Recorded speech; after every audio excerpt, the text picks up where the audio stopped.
Hola querido, el propósito de la lección de esta semana es mostrar el plan divino para no sufrir de estrés, fatiga, agotamiento mental, físico, como quieras llamarlo. Empezaremos diciendo que el estrés es un estado de tensión nerviosa originado por el exceso de trabajo, por las aspiraciones que no han sido satisfechas tal vez, por la ansiedad, por las dificultades, las aflicciones, en fin. El estrés se manifiesta generalmente a través de una serie de reacciones que van desde la fatiga prolongada y el agotamiento nervioso hasta dolores de cabeza, gastritis, úlceras, etc., pudiendo muchas veces ocasionar trastornos psicológicos. Mientras vivamos en un mundo de dificultades como el nuestro, claro que no podremos estar libres de los factores que originan el estrés. Ahora, la lección de esta semana nos trae la experiencia de Elías, por ejemplo, para mostrarnos cómo hasta un hombre de Dios, como fue Elías, puede ser afectado por las luchas y por los problemas constantes que la vida presenta. Elías había sido llamado por Dios en un tiempo difícil. La idolatría se había esparcido por todo Israel. El rey Acab se había casado con una mujer pagana llamada Jezabel, y ésta se había encargado de corromper la adoración a Dios. Se había instituido en medio del pueblo de Dios todo un sistema completo de adoración a Baal, y ahora Elías tenía la difícil misión de llamar al pueblo de vuelta a los caminos de Dios. La historia es muy larga. Está registrada en los capítulos 16, 17 y 18 del primer libro de Reyes. Elías comenzó anunciando una sequía terrible sobre Israel. Y ese ya era un atrevimiento que involucraba un tremendo peligro, porque aunque Acab era el rey, la que en realidad gobernaba Israel era Jezabel, su esposa. Nadie se atrevería a enfrentar a esta mujer sin sufrir las consecuencias. Por lo tanto, este anuncio de que no llovería era un factor desgastante para el profeta. Dios le había ordenado a Elías esconderse en el arroyo de Querit, y allí fue sustentado por los cuervos que le traían comida. ¡Qué acto maravilloso de Dios! Elías jamás estuvo desamparado, pero a pesar de eso, el sufrimiento estaba presente en la vida del profeta. Cuando el agua del arroyo se acabó, Dios lo envió a Sarepta, donde una viuda lo alimentó de manera milagrosa, con un poco de harina y aceite que no se acababan, aunque eran usados todos los días. Ahora, ¿te das cuenta cómo Dios cuidaba de su siervo? Después de esto, vinieron los incidentes de la resurrección del hijo de la viuda y la terrible batalla de la fe con los profetas de Baal. Esta batalla fue un factor extremadamente desgastante, estresante para Elías. Mira que hasta aquí la vida del profeta no era solo un desfile de experiencias buenas, sino que el dolor, el sufrimiento, la aflicción estaban siempre presentes, aunque él gozaba de las bendiciones divinas. En la disputa con los profetas de Baal, Elías vio morir a los profetas y a sus familiares, hombres, mujeres, niños. Claro que Elías estaba defendiendo los principios de la adoración auténtica, pero a pesar de eso, ver morir a niños, creo que era demasiado para cualquier ser humano. Y a pesar que Dios había manifestado su amor y cuidado para con su siervo, Elías era un ser humano, como tú, como yo. Y llegó un momento en que no pudo resistir tanta presión. Después de la muerte de los profetas de Baal, Elías huye para Horeb, para escapar de la furia de Jezabel que quería matarlo. Ahora, mira lo que dice el relato bíblico. En el primer libro de los Reyes, capítulo 19, versículo 4. Y él se fue por el desierto un día de camino, y vino, y se sentó debajo de un enebro, y deseando morirse dijo: basta ya, oh Jehová, quítame la vida, pues yo no soy mejor que mis padres. Yo no sé, querido, si te has puesto a pensar, pero qué remolino de sentimientos debe haberse apoderado del corazón del pobre profeta para llegar al extremo de querer morir. Desear la muerte es el extremo de una situación de estrés. La persona siente que se le acabaron las fuerzas, que no vale más la pena seguir luchando. Y mira que Elías era un hombre de Dios. Por lo tanto, querido, no te desanimes. No te sientas un pecador acabado solo porque en una ocasión u otra se apodera de ti la sensación de que no vale la pena seguir viviendo. Ahora, me impresiona lo que dice Santiago acerca de Elías. Esto está registrado en el libro de Santiago, capítulo 5, versículo 17. Dice así: Elías era hombre sujeto a pasiones semejantes a las nuestras, y oró fervientemente para que no lloviese, y no llovió sobre la tierra por 3 años y 6 meses. ¿Percibiste? Elías era un hombre semejante a nosotros en nuestras pasiones. Y sin embargo, a pesar de eso, Dios lo usó poderosamente. ¿No es maravilloso esto? Quiere decir que a pesar de que a veces como seres humanos podemos fallar, ni por eso estamos descartados para siempre. Claro que estresados y agobiados no podemos ser útiles a Dios. Es necesario que Él nos cure, y Dios puede hacerlo si confiamos en Él. En el caso de Elías, mira lo que Dios hizo. Está registrado en el versículo 5 al 7 del primer libro de Reyes, capítulo 19. Y echándose debajo del enebro, se quedó dormido. Y he aquí luego un ángel le tocó y le dijo: levántate, come. Entonces él miró, y he aquí a su cabecera una torta cocida sobre las ascuas y una vasija de agua. Y comió y bebió, y volvió a dormirse.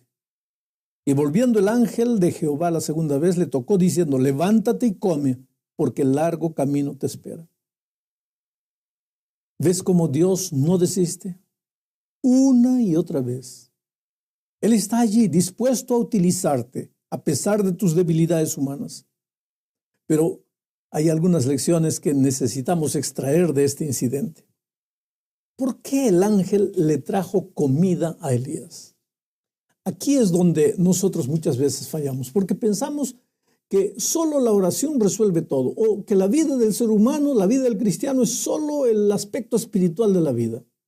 Querido, claro que Dios va a hacer lo que nosotros no podemos hacer por nosotros mismos, pero es necesario recordar que el ser humano no es un ser solo con facultades espirituales. Tiene también el aspecto físico y el aspecto mental espiritual. Y uno está relacionado con el otro. Por lo tanto, la oración va a hacer poco en la vida de una persona que está con hambre, por ejemplo, o que está con frío. Es necesario ver al ser humano como la unidad que es. El pastor es tan necesario cuanto es el médico. Y a veces es necesario buscar la asistencia de un psicólogo cristiano. Pero percibe lo que estoy diciendo, psicólogo cristiano. Porque la psicología moderna tiene explicación para todo sin tener cuenta la palabra de Dios, y eso puede ser muy peligroso para un cristiano. Pasemos ahora a la siguiente parte de la lección. ¿Cuál es la mejor manera de prevenirse contra el estrés en la opinión de Jesús? Bueno, dejemos que Él mismo nos responda. Su respuesta está aquí en San Marcos, capítulo 6, versículo 31. Él les dijo: venid vosotros aparte a un lugar desierto y descansad un poco, porque eran muchos los que iban y venían, de manera que ni aún tenían tiempo para comer. Qué dramática situación de los discípulos. No tenían tiempo ni para comer. ¿Te acuerdas de alguien parecido con esto? ¿Alguna vez ya dijiste tú o oíste a alguien decir: no tengo tiempo ni para comer? Ahora, querido, cuando alguien piensa que no tiene tiempo para comer, algo está mal en la vida, porque si no tiene tiempo para comer, que es una necesidad vital, mucho menos lo va a tener para la esposa, para los hijos o para Dios. Por lo tanto, difícilmente esa persona va a orar o va a estudiar la Biblia, y el resultado va a ser la separación inconsciente de la fuente del poder y de la buena salud, que es Jesucristo. Volvamos a Elías. Era un hombre de Dios, es verdad, Pero en el momento en que deseó morir, evidentemente no estaba en comunión con Dios. Aquí entra lo que siempre digo y muchos no están de acuerdo. El cristiano que vive una vida de comunión permanente con Cristo jamás sufre de estrés. Quiere decir, puede cansarse físicamente porque es de carne y hueso, pero estrés no. El estrés solo ocurre cuando por algún motivo te separas de Jesús. Pero lo maravilloso es que no por eso Jesús se olvida de ti o te abandona, como en el caso de Elías. Él manda a su ángel para socorrerte. Por lo tanto, la mejor manera de prevenirte contra el estrés es separar todos los días tiempo para pasar con Jesús. En Jesús vas a encontrar el descanso para el alma. En Él vas a descansar de todas tus preocupaciones que destruyen las ganas de vivir. Jesús es nuestro ejemplo en todo. Él también encontraba refugio en su Padre. Por eso los evangelios están llenos de expresiones referentes al monte. ¿Qué hacía Jesús tanto en los montes? Oraba, conversaba con su Padre y después bajaba para lidiar con las aflicciones de los seres humanos. Prueba. Aprende a separar tiempo diario para estar con Jesús y verás que tu vida será más productiva y vivirás con tu corazón transbordando paz. Pero existe otra manera de combatir el estrés. Mira lo que dice Hechos 10:38. Cómo Dios ungió con el Espíritu Santo y con poder a Jesús de Nazaret, y cómo éste anduvo haciendo bienes y sanando a todos los oprimidos por el diablo, porque Dios estaba con él. ¿Ves lo que Jesús hacía? ¿Ves cómo él combatía el estrés? Ya lo dijimos antes, a través de la oración, sí. Pero él no solo oraba, sino que también se dedicaba a servir a las otras personas. A veces que tú puedes correr el peligro de pensar que eres la persona que más sufre en el mundo, pero querido, si te das cuenta, si paras un poco, gastas un poco de tiempo para visitar y extender la mano a las otras personas, vas a descubrir que a pesar de que tú vives un drama en tu vida, hay otras personas que tienen no solo dramas, sino tragedias. Y hay algo extraordinario en el hecho de ayudar a otros. Tiene un factor curativo sin precedentes. Yo conozco personas que no tenían ganas de vivir, deprimidas, pensando que eran las más infelices del mundo, pero cuando se atrevieron a mirar a los lados y ver que había otra gente necesitada, todo cambió y hoy esas personas son felices sirviendo a las otras personas. El egoísmo es un asesino cruel. Nunca está satisfecho con la atención que los otros le dan. Siempre quiere más. Siempre cree que no le dan suficiente atención.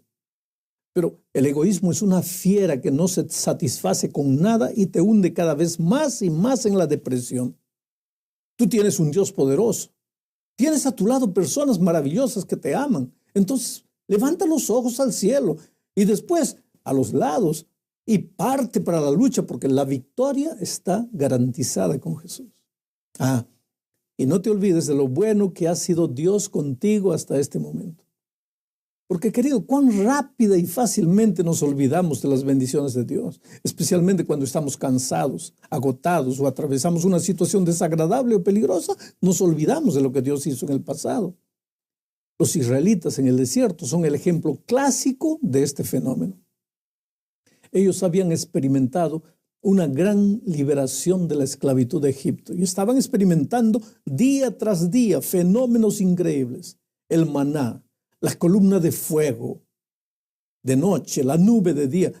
Vez tras vez, por alguna situación u otra, ellos comenzaron a murmurar, a quejarse, a querer regresar a Egipto, a la esclavitud. Obviamente estaban pensando mal. Sus almas no estaban siendo alimentadas bien y el cuerpo empezaba a dominar el ánimo y la paz interior. ¿No es esto lo que nos sucede a nosotros muchas veces y empezamos a dudar del amor de Dios? Es tan importante mantener la salud del alma en todo momento, recibiendo de Dios la fortaleza espiritual que necesitamos para deslizarnos, para no encaminarnos hacia el mal, hacia el hoyo de la depresión. Creo que todos sabemos esto. pero se nos olvida. Por eso Dios les dijo a los israelitas a través de Moisés en Deuteronomio capítulo 4, versículo 7. Por tanto, cuídate y guarda tu alma con diligencia, para que no te olvides de las cosas que tus ojos han visto y no se aparten de tu corazón todos los días de tu vida, sino que las hagas saber a tus hijos y a tus nietos. No te olvides. Si pasas todos los días tiempo con Jesús, jamás te olvidarás de lo que Dios hizo en el pasado por ti. Y en los momentos difíciles entenderás que el Dios maravilloso que te ayudó en el pasado, ciertamente te ayudará hasta el fin.